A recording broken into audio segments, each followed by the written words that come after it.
आदि में तीर्थंकर प्रभु आदिनाथ मुनिनाथ, आदि व्याधि अजमज मिटे तुम पद में मम मात।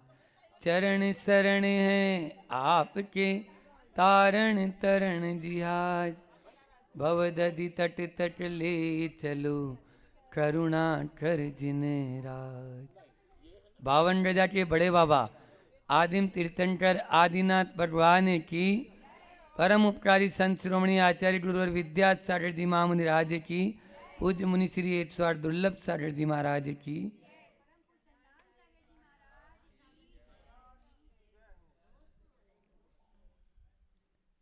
गाड़ी तो बहुत अच्छी हो लेकिन उसमें ब्रेक नहीं हो। धर्मचंद जी, गाड़ी तो बहुत अच्छी है लेकिन उसमें ब्रेक नहीं है। कोई काम की है। घोड़ा बहुत तेज दौड़ता है लेकिन लगाम नहीं है। हाथी खूब अच्छी सवारी कर सकते हो लेकिन, तो मैं बोल रहा था कि घोड़ा बहुत अच्छा लेकिन लगाम नहीं है, और हाथी भी बहुत मजबूत है और खूब सवारी कर सकते हो लेकिन अंकुश हाथ में नहीं है, तो आप उस पर बैठना पसंद कर सकते हो? कोई भी नहीं बैठेगा। बस दूसरे बच्चों के ऊपर तो लगाम लगा लेते हो लेकिन अपनी जीभ पर लगाम लगाना कब आएगा? बच्चों को कंट्रोल कर लेंगे लेकिन अपने खान पान को कब कंट्रोल करेंगे? विगत दिनों में स्वास्थ्य सप्ताह में यही तो हम सीख रहे हैं कि किस प्रकार से हम अपने इस शरीर को स्वस्थ रख सकते हैं, और उसके लिए सबसे पहले आवश्यक है औषधि को आहार मत बनाओ, आहार को औषधि बनाओ। आज आदमी दवाई को ही आहार बना लिया है, रोज प्रतिदिन वही खाना है। भोजन मिले चाहे नहीं मिले, दवाई पहले जरूरी। इसलिए हमारे संत आचार्यों ने कहा आहार को औषधि बनाओ। अरियंत सुन रहे हो? अच्छे, हाँ, आहार को औषधि बनाओ। जो हम भोजन करते हैं वही हमारे लिए औषधि का काम होगा। विगत दिनों में हमने खूब अच्छे से इस पर चर्चा की है। एक जगह आता है हितभुट, मितभुट और रितभुट। हितकारी भोजन की चर्चा हो गई, मर्यादा में भोजन करो, ये भी चर्चा हमने विगत दिनों में 2-3-4 दिनों में की। आज हम आपको तीसरा जो पॉइंट है वो है ऋतभुट। बहुत अच्छा है ये। ऋतु अनुसार भोजन करें। जिस ऋतु में जो फल सब्जी आते हैं वही भोजन करें। आपने देखा होगा हमारे यहाँ पर सप्रतिष्ठित वनस्पति और अप्रतिष्ठित वनस्पति, तो प्रतिष्ठा जब तक उसकी नहीं हो तब तक आप मत लो उसको। जिसके समभाग हो जाते हैं, समझ में आ रहा है? जैसे भिंडी है, अब कच्ची कच्ची भिंडी है, कच्चे कच्चे मटर हैं, ये क्या होते हैं? जिस समय नए नए आते हैं महंगे भी होते हैं, 100 रुपये 200 रुपये किलो होते हैं ये, और बाद में वही चीज़ 10 रुपये किलो मिलेगी आपको। आप देख लो, आचार्यों ने इसीलिए कहा जब जाने का समय होए तब भी मत खाना, पैसा भी लगेगा और धर्म भी जाएगा और स्वास्थ्य भी जाएगा, तीनों चले गए। और जब नए नए आए तब भी मत खाना, उस समय भी आपको महंगे मिलेंगे। इसलिए बीच बीच में जो समय होता है वो हमारे ऋतु अनुसार कहलाता है।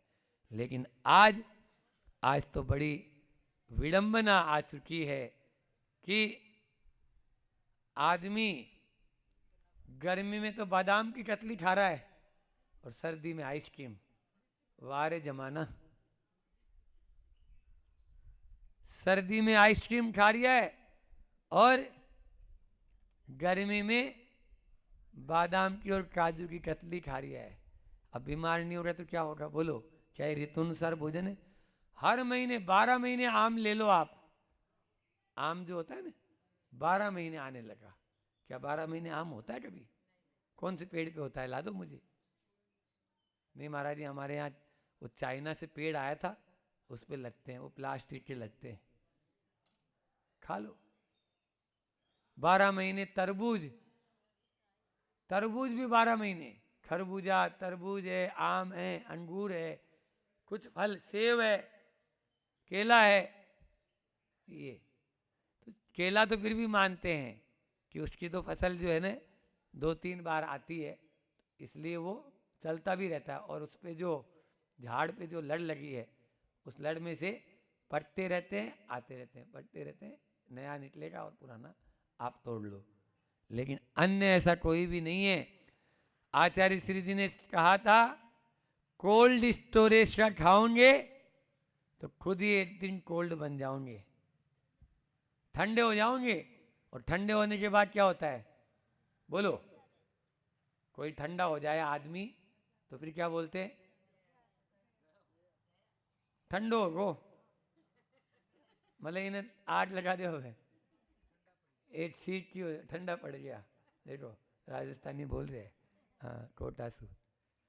तो ठंडा होने का मतलब ही आचार्य श्री जी ने कहा था फ्रीज का मतलब ही है जो जीवन को फ्रीज कर दे, उसका नाम फ्रीज। और आज तो अनेकों बीमारियों का कारण केवल ये कोल्ड स्टोरेज का ही भोजन या कोल्ड स्टोरेज का ही। अब मटर, मटर के दाने 12 महीने, कब छिले थे वो बोलो? और उनको प्लास्टिक की पॉलीथीन, वो प्लास्टिक जहर है। तो ये तो ऋतु अनुसार भोजन करें। मैं चार्ट लेके आया हूं, इसमें लिखा हुआ है कि कौन से महीने में कौन सा न खाएं, वो आपके लिए जहर है। क्वार करेला और कार्तिक दही, और मरे नहीं तो पड़े सही। क्या बोला? मरे नहीं तो पड़े सही। वो मरेगा नहीं तो पड़ेगा, इतना आड़ा पड़ेगा, वो बीमार होएगा। इसलिए अभी कुंवार का महीना नहीं चल रहा है ये। अच्छा कार्तिक, हाँ अच्छा करेला वाला गया, अब खा सकते हो। हाँ ठीक है। तो ये दोहा है, ये दोनों दोहे पढ़ते हैं और आपको बताते हैं। चेत चना, ये मतलब कौन कौन से महीने में आपको खाना है ये बता रहे हैं। चेत में चना खाओ, आपके लिए ये राम मतलब यानी जो है ना। लेकिन आदमी क्या करता है, चना खाता है फागुन में, और ये फागुन में यदि चना खाएगा तो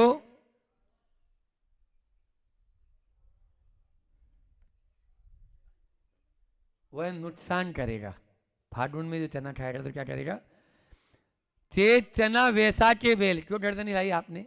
उसी चक्कर में हमारा ये चूक गया। हमारा फागुन में चना कभी नहीं खाना, मरोगे। और चेत में चना खाना, स्वस्थ रहोगे। समझ में आया? खा के आए हैं तो बता रहे हैं। वैसाख के फिर बेल, वैसाख में बेल ले लेना, ये अमृत का काम करता है। जेठे शयन, जेठ के महीने में थोड़ी देर विश्राम करना भोजन के बाद। आषाढ़ खेल, आषाढ़ में आपको खेलना चाहिए। सावन हर्रे, सावन में नींबू या हर्रे, सावन में हर्रे मतलब खाने चाहिए, और नींबू नहीं खाना चाहिए, आएगा वो भी। भादो तिल, कुआर मास में गुड़ सेवे नित, कुआर के महीने में, भादो के बाद कुआर आता है ना, आसोज बोलते हैं इसको, उसमें गुड़ जो है ना लास्ट में ले थोड़ा सा। कार्तिक में करेला और अगहन तेल, पूसे करे दूध से मेल, माघ मास में घी खिचड़ी खाए, फागुन उठे नित प्रति नहाए, इन 12 से करें मिलाई, तो खाए घर वैद्य बुलाई। अब जो क्या नहीं खाना चाहिए वो भी है। चेते गुड़, वैसा के तेल, जेठे राई, आषाढ़े बेल। आषाढ़ में बेल नहीं खाना चाहिए कभी भी। हाँ हाँ, जो बेल आता है। सावन में नींबू, लेकिन सबसे ज्यादा सावन में खाते हैं। ये क्या आता है, ये भुट्टा, भुट्टा, उस पर रगड़ रगड़ के खूब नींबू खाते हैं वो। ये बीमारी का घर है। हाँ, सावन में खाओगे तो बिना निमंत्रण स्वर्ग में जाएंगे। भादो मही और क्वार में करेला आ गया, क्वार करेला भादो मही। कार्तिक दही और अगहन जीरा, पूस में धना, थोड़ी मात्रा में खा सकते हो लेकिन ज्यादा नहीं। माघ मसूर, फागुन चना, इन 12 को खाए वो बिना निमंत्रण स्वर्ग में जाए, वो बिना निमंत्रण स्वर्ग में जाए। ये आप लोग ऑफिस से ले सकते हैं, ये मिल जाएगा आपको। ये 12 महीने का अपने भोजनशाला में आप लोग चिपका के रखें। लेकिन क्या करें, आज का व्यक्ति आहार में संयम, देखो 5 प्रकार का संयम बताया भगवान महावीर स्वामी ने। पहला बताया आहार संयम, दूसरा वाणी का संयम, तीसरा इंद्रिय का संयम, चौथा विचारों का संयम और 5वां आत्म नियंत्रण या आत्म संयम। क्या क्या बताया? आहार, वाणी, इंद्रिय, विचार और आत्म, ये 5 प्रकार के संयम का पालन। उसमें सबसे पहला कौन सा है? जो आहार पर नियंत्रण रखेगा, आहार पर संयम करेगा, वही इन चारों पर संयम कर सकता है। अन्यथा अभी जो बिना ब्रेक की गाड़ी बोली थी ना मैंने, वो आप ही लोग हो और कोई दूसरा नहीं है। हाँ, जब चाहे तब स्टार्ट कर लो, बस बटन पर दबना चाहिए। इसको बोलते हैं, ये हमारे लिए आहार का संयम नहीं है। आहार में संयम होना बहुत जरूरी है, लेकिन क्या करें, स्थिति बड़ी विचित्र है। प्रवचन में कितने आदमी? 17, और पूजा में 70, और भोजनशाला में 700। बोलो, होता है नहीं होता? गलत तो नहीं बोल रहा हूं? आदमी भोजनशाला में आप सब मिल जाएंगे, वहां पर कोई भी आदमी नहीं ऐसा नहीं बचता जो नहीं मिलता हो, बल्कि 2, 3, 4 बार भी चला जाता है आदमी।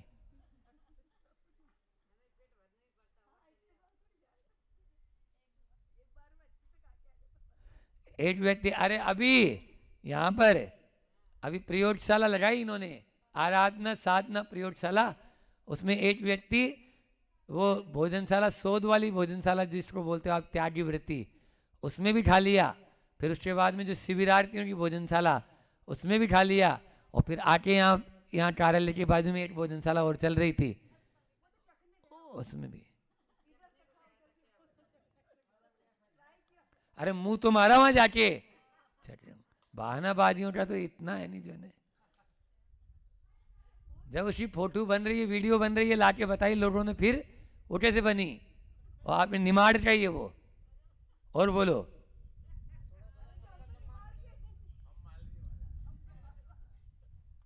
तो इसीलिए आप शायद पक्ष ले रहे हैं उसका, तो वो व्यक्ति नाम नहीं बता रहे हैं। और ऐसे सिकरजी में भी खूब पकड़ते थे ललितपुर वाले लड़के। महाराज भैया जी क्या करें? मतलब क्या करें महाराज जी, पास ले जाओ, कुछ नहीं करो। 3 बार खा लिया तो खा लिया, अब क्या करें। वो परिवेषण में इसीलिए आया लाइफ जरा, कि घर पे उसको खाने के लिए कहाँ मिलता, वहाँ पर सब उपवास कर रहे हैं घर पे, तो इसलिए। लेकिन भारत की स्थिति बड़ी विचित्र है। एक बार ऐसा हुआ, एक थोड़ा सा देते आप लोगों को, कि अमेरिका ने एक प्रतियोगिता आयोजित की, याद आ गया। उसमें 4 देशों के प्रतिनिधि आए, रूस का, चीन का, पाकिस्तान का और भारत का। रूस का, चीन का, पाकिस्तान का और भारत का, सुन रहे? तो उन्होंने कहा कि ये एक लड्डू 200 ग्राम का है। कितने ग्राम का है? 200 ग्राम का एक लड्डू है। जो 100 लड्डू खा लेगा पूरा, उसको स्वर्ण पदक दिया जाएगा। क्या दिया जाएगा? सबसे पहले रूस वाला मैदान में उतरा, अच्छा हट्टा ठट्टा मोटा पहलवान, गोल मटोल रसिया वाले आते हैं, आप देखते हैं। उसने 80, 85, 90, 91 बोले अब भैया मैं नहीं खा पाऊंगा। बस वो 90, 91 तक पहुंचा और गाड़ी फैल। बोले अब तो एक दाना अंदर नहीं घुस सकता है, यहां तक मैंने भर चुका हूं, अब तो बाहर निकल सकता है, अंदर नहीं जाएगा। चल भैया, चीन वाले का उसको मैदान में उतारा। अब चाइना वाला, हाँ चाइना वाला जो है उसको चीन वाले को उतारा। वो भी 90, 91, 92 तक जाते जाते उसकी भी टाइम भूल गई, वो भी नहीं था। अब आया पाकिस्तान वाले का नंबर। आज खूब देखते हैं, हम तो खा लेंगे, अरे ये क्या है। अब वो लास्ट 92, 93, 94 और 95 के बाद में वो भी वहीं लेट गया। बोले भैया अब कुछ नहीं हो सकता है आगे, मतलब फैल। अब भारत वाले का नंबर था। अब भारत वाला आया, उसने दनादन चलने दो, यहाँ तो पंडित में पहले ही कोई पुड़ी लिया है तो क्यों, पुड़ी खाने आएंगे तेरे घर पे, लड्डू खाने आए थे, पुड़ी खाने आए थे, ऐसे गाली से बात करते हैं यहाँ तो सीधे। तो बस दनादन चलने दो उसने, तो नॉन स्टॉपेज चलते चलते वो 97 तक पहुंचा। 98 ठहरा ही रहा था, तो उसके जो भारत का जो प्रतिनिधि के साथ में जो था, उसके साथ में एक और गया था अटेंडर, उसके साथ में दो दो गए थे। तो वो बोलता है हाँ 98, अब पाकिस्तान और हार रहे हैं, तो फिर तो कोई ना कोई चीज टांग खींचेंगी आप गेम में, जैसे कोई हार रहा है तो आप क्या करें। बोले 97 हुआ है। बोले अरे भैया 97 तो खा चुका है वो, ये 98 है। बोले नहीं नहीं 97 हुआ है। बोले भैया 98 हो गया भैया, हम गिन रहे हैं ना पूरा, तुम देख लो ने, सामने गिनती कर रहा हूं मैं। उसका जो अटेंडर था वो बोला, तो बोले नहीं नहीं 97 हुआ है। अब पाकिस्तान वाला देख रहा था कि ये तो जीतने वाला है और 3 और खा जाएगा, तो अब उसने जो है वो जो खाने वाला है उसने बोला क्यों माता पूरी कर रहा है इससे, चल भैया दोबारा 8 से शुरू कर लेते हैं।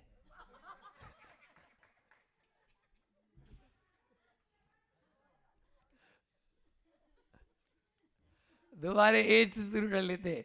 ये कौन था, वो 3 4 की तो बात ही नहीं है, 3 खाना है 4 खाना है। ये भारत के प्रतिनिधि का हाल है।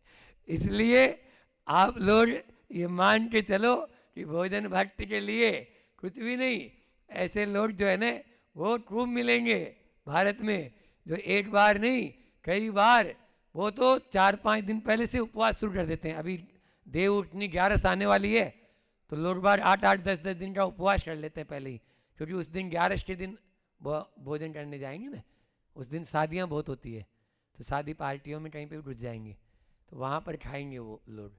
तो कितनी थाली खाएंगे पता ही नहीं है, आप लोग एक थाली में ही नहीं खा पाओगे। तो जिह्वा के वसीभूत होने के बाद यही हालत होती है। जो जीभ के अंदर में, कल भी बताया था जीभ के कितने काम, क्या क्या, हाँ खाना और बोलना। एक में माल भीतर का बाहर का भीतर जाता है, और एक में बाहर का भीतर जाता है, और एक में भीतर का बाहर आता है। बोलते हैं तो भीतर का बाहर आ रहा है अभी, और खाते हैं तो बाहर का अंदर जाता है। तो यही चल रहा है। इस जीवा से अपन को काम लेना चाहिए, अन्यथा उस जीवा का यही काम है, लेकिन करें क्या इस जीवा के चक्कर में। या तो वो ऐसे शब्दों का प्रयोग कर लेगा तो लड़ाई हो जाएगी, और खा लेता है उसके स्वाद के वशीभूत होकर तो भी लड़ाई हो जाती है। 3 तरह की गाड़ियाँ होती है, गाड़ी से शुरू किया तो गाड़ी पे एंड करते हैं, समय भी हो रहा है। कि एक गाड़ी पेट्रोल से चलती है, और दूसरी गाड़ी डीजल से, और तीसरी गाड़ी केरोसिन से। तीसरी गाड़ी केरोसिन से। आप लोगों ने टैक्सी वालों को नहीं देखा अभी, जो रेलवे स्टेशन में टैक्सी चलाते हैं, हाँ नहीं वो इलेक्ट्रिक अलग हो गई। अभी तो इलेक्ट्रिक वाले की नहीं, 3 तरह का तेल डालना है इस गाड़ी में, ठीक है। तो कौन कौन सी हो गई, पेट्रोल, डीजल केरोसिन। अच्छा ये बताओ कि धुआं सबसे ज्यादा कौन सी गाड़ी छोड़ेगी? हाँ बहुत बढ़िया, केरोसिन वाली सबसे ज्यादा धुआं, और पेट्रोल वाली, और माइलेज सबसे ज्यादा कौन देगी? डीजल वाली थोड़ी देगी, पेट्रोल वाली गाड़ी देगी माइलेज। तो जब पेट्रोल में धुआं कम है और माइलेज ज्यादा है, तो आपको कौन सी गाड़ी उपयोग में करना चाहिए बताओ? आप अपनी गाड़ी, आचार्य श्री जी का एक संस्मरण याद आ रहा है।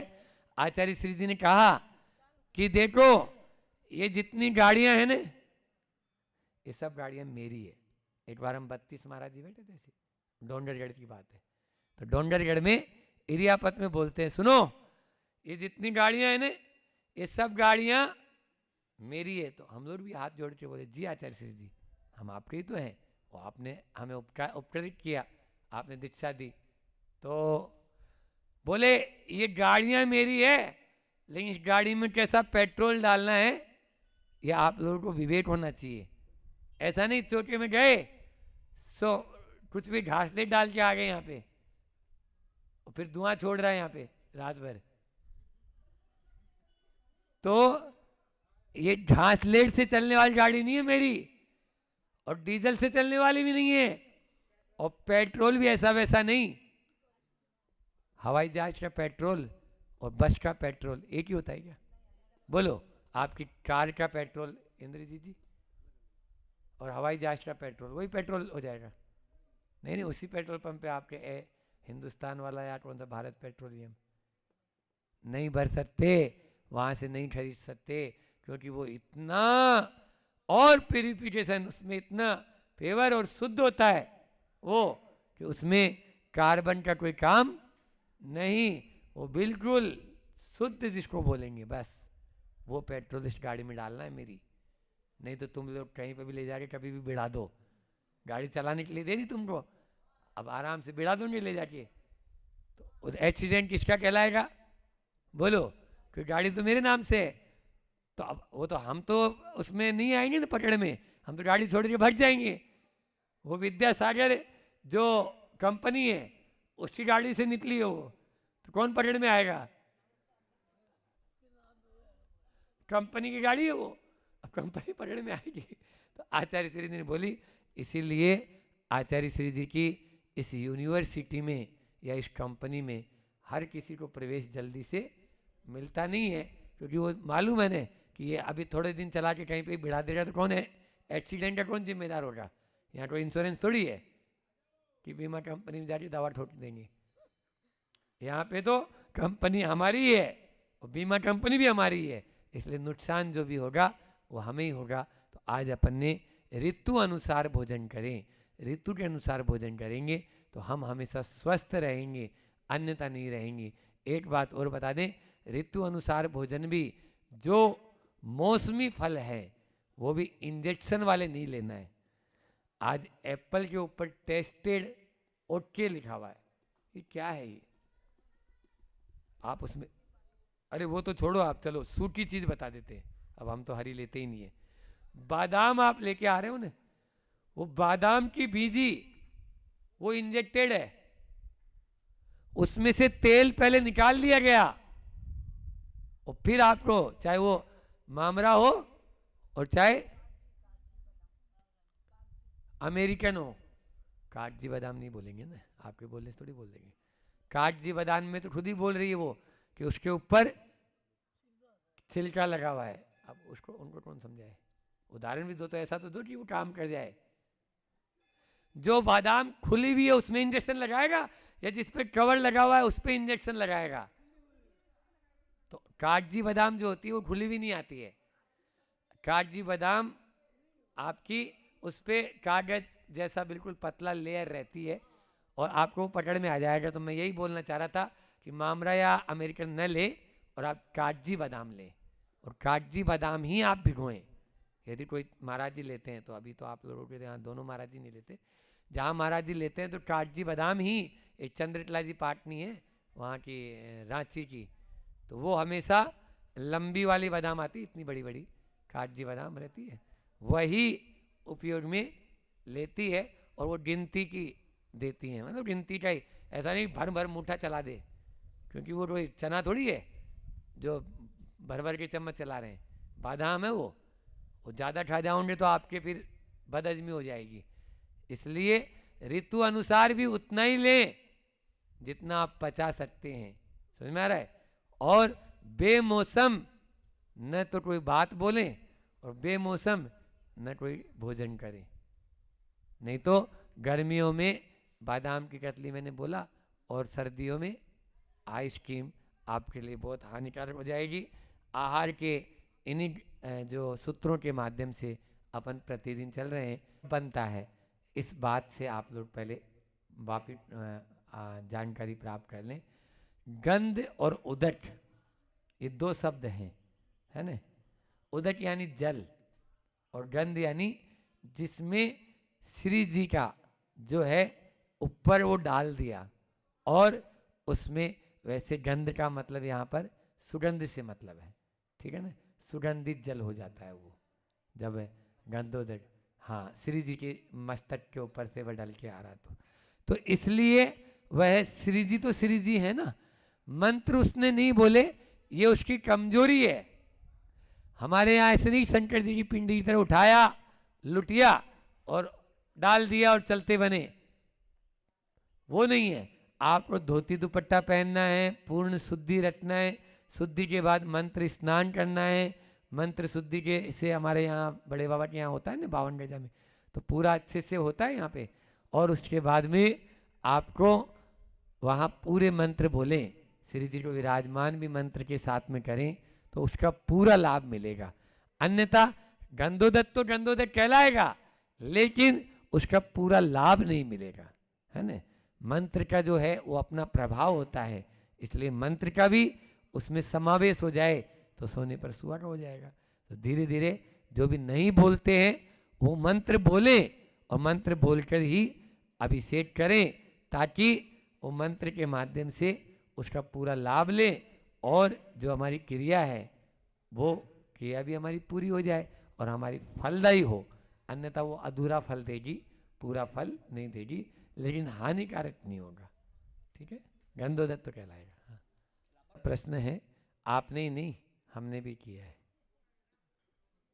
बचपन में पटाखों का व्यवसाय, उस समय पटाखे लाते थे और बेचते थे, लेकिन जब मुझे समझ में आने लगा कि इसके माध्यम से बहुत हिंसा होती है और ये मनोरंजन नहीं है, ये मनो का भंजन है, ये मनोमन और तनो तन इसमें आत्माओं का भंजन हो जाता है, तो ये मनोरंजन न हो के मन भंजन का माध्यम बन रहा है, तो इसको अवॉइड करें। और उसी दिन से हमने इसको ब्रेक कर दिया, बल्कि लाइसेंस भी इसका लेना पड़ता था, है ना, लाइसेंस लेके और फिर बात करते थे। लेकिन वो अज्ञानतावश अनेकों पाप होते हैं। मैं बार बार बोलता हूँ, जब जेल में प्रवचन करने गए उस समय भी यही बात बोली थी कि हर अपराधी का एक भविष्य है और हर साधु का एक अतीत। आज जो आपको साधु नजर आ रहा है उसका एक अतीत था। ऐसे ही मनीष भाई, आपने जो प्रश्न किया कि हमने बचपन में जो गलतियां की है या पटाखे फोड़े हैं या पटाखे का व्यवसाय किया है, उसके अपराध का क्या शोधन हुए, उसका अपराध का यही है कि गुरुओं से उसका प्रायश्चित लेके एक अपन कर लें। और बाकी अब जो है नहीं करना ही, ये भी सबसे बड़ा प्रायश्चित होता है। गलती को गलती मानकर छोड़ देना। आचार्य श्री जी का हाइकू है, मत दिलाओ विश्वास, लौट आता व्यवहार से।